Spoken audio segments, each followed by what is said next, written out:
স্টেশনে চলে এসেছি। আর এখান থেকে আমাদের ট্রেন রাত 8:25-এ এখান থেকে আমাদের ট্রেন, এবং এটা শিয়ালদা পর্যন্ত।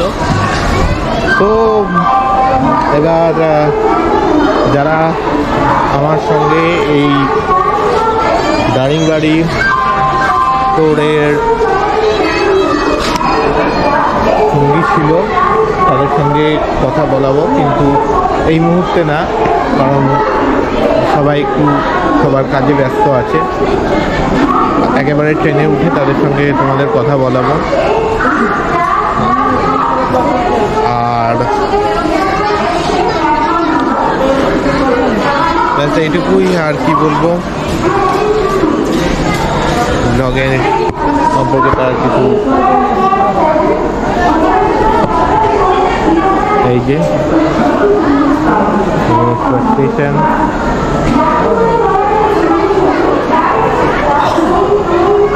এই যে পণ্ডিতটা দাঁড়িয়ে আছে, বাকি দুজন ওদের কাজে গিয়েছে। চলো গাড়িতে উঠে আবার কথা হচ্ছে। চলো এখন টাটা।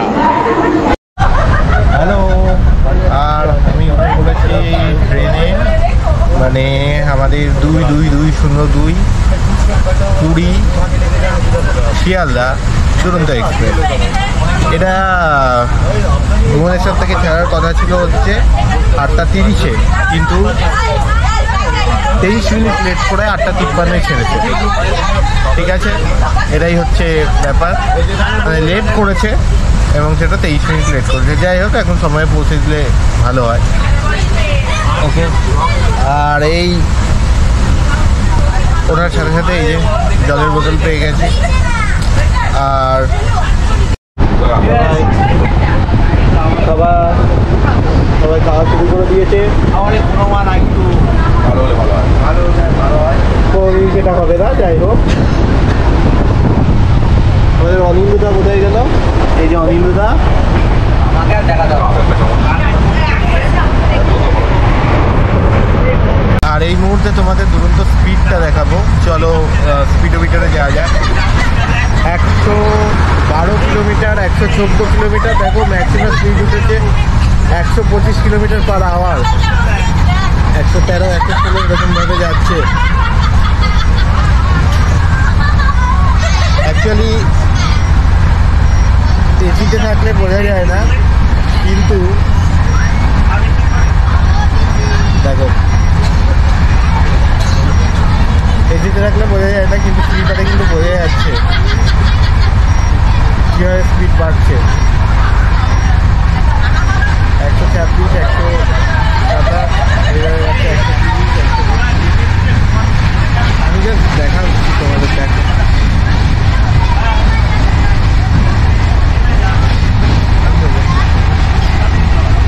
ডিস্টেন্স কভার করেছে মাত্র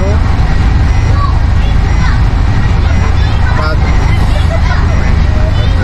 যাই হোক, স্পিডটাই দেখায়।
কোয়ালিটি ওটা না বলাই ভালো, কারণ ইন্ডিয়ান রেলের খাবারের কোয়ালিটি কবে ভালো হবে আমার সেটাই চিন্তা। আমি জানি, আমি মোটামুটি শিওর যে এটাও ভালো হয়নি। হ্যাঁ, আমি না খেয়েই বলে দিচ্ছি, দেখা যাক। ঠিক আছে, চলো এসে বলছি তোমাদের।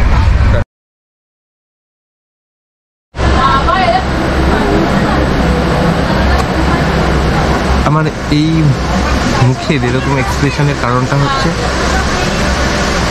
ইন্ডিয়ান রেলওয়ের খাবারের মান।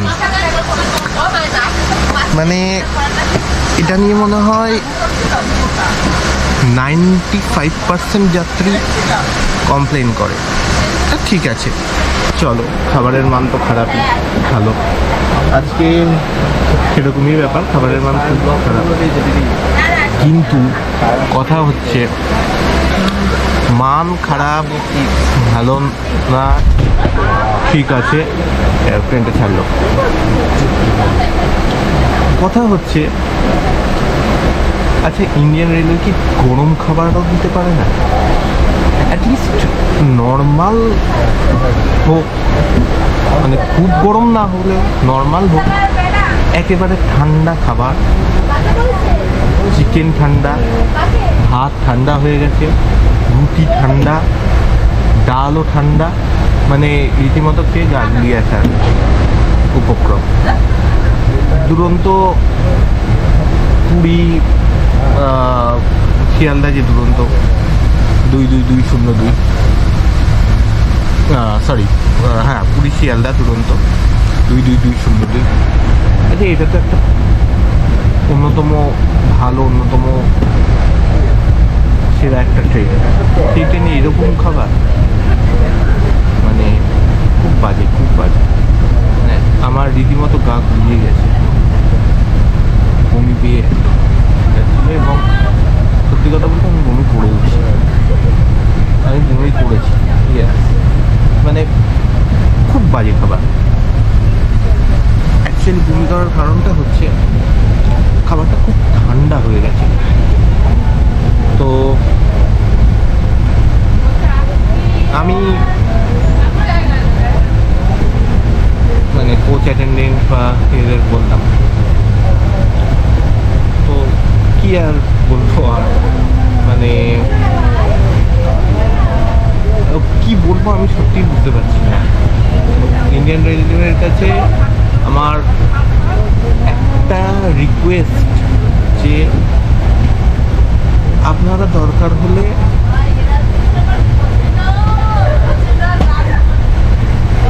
নন ভেজে ডিম দিন, ছোট হোক ডিম দিন, আপনাদের চিকেন দিতে হবে না।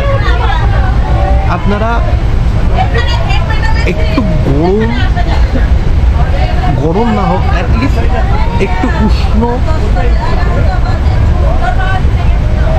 দিন।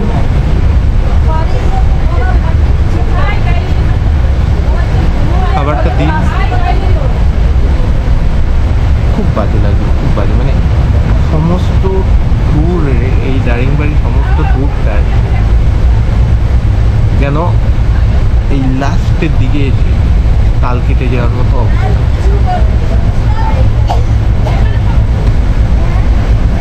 যাই হোক, খুব বাজে লাগলো। রাতটা ভেবেছিলাম একটু ভালো, অ্যাটলিস্ট মানে বেস্ট না হোক, মিডিয়াম কোয়ালিটির হবে খাবারটা, এটা ভেবেছিলাম। মানে মাইসোরে যাওয়ার সময় এবং মাইসোর থেকে এবং ব্যাঙ্গালোর থেকে আসার সময়, Bengaluru SMBT Bengaluru Howrah superfast express, এবং যে ট্রেনে আমরা হাওড়া থেকে ইয়েতে গিয়েছিলাম মাইসোরে, এই দুটোতে খাবারের কোয়ালিটি তো সেরকমই ছিল, খুব একটা ভালো ছিল না, বাট ওরকম ছিল না যে একেবারে ঠান্ডা।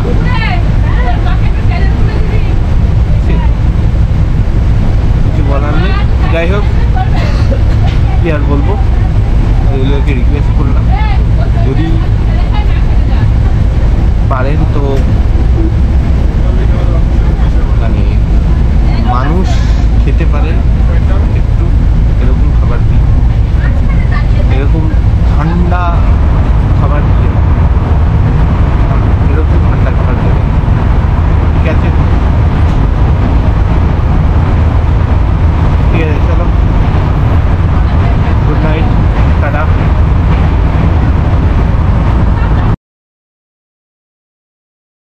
বন্ধু সম্পর্কে অনেক খারাপ কথা বলেছি, কিন্তু ভালো কথা হচ্ছে যে ভোর 4টের সময় অ্যারাইভাল টাইম ছিল শিয়ালদাতে, আর 4 মিনিট লেট করে মাত্র 4:04-এ পৌঁছে গেছে শিয়ালদাতে। এবং আমি দুরন্ত থেকে নেমে এখন শান্তিপুর লোকাল ধরেছি, কারণ আমরা সকলেই আছি।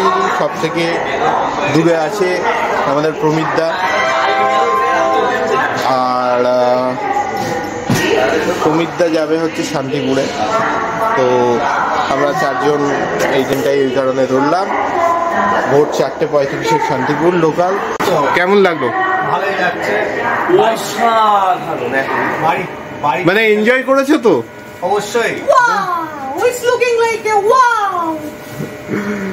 প্রমিতদা বলো কিছু। কি আর বলবো, সকাল 4:30 বাজে, এখন বাড়ি যেতে পারলে বাজে। এমনি দারিংবাড়ি কেমন লেগেছে? ভালো এনজয় করেছো? সব প্রথম দিনটা একটু মানে গেছে, ঠিক আছে মেকআপ হয়ে গেছে। এই যে সুপ্রতিম দা, বলে ফেলো। হ্যাঁ, অসাধারণ অভিজ্ঞতা। দারিংবাড়ি খুবই সবুজে ভরা দারিংবাড়ি, আপনারা সবাই যান, আমরা ঘুরে আসলাম, খুবই ভালো লাগে। আর দাদা তো বলে ফেলো দাদা। আমি আর কিছু বলবে না দাদা? ঠিক আছে, তো এখানেই শেষ হলো আমাদের দারিংবাড়ি ব্লগ, দারিংবাড়ি টোর। আর টোরটাই আমি খুব এনজয় করেছি, সেটা আশা করি তোমরা ভিডিওগুলো দেখেই বুঝেছো। তো দেখা হচ্ছে নতুন কোনো জায়গায়, ততক্ষণের জন্য ভালো থেকো, সুস্থ থেকো,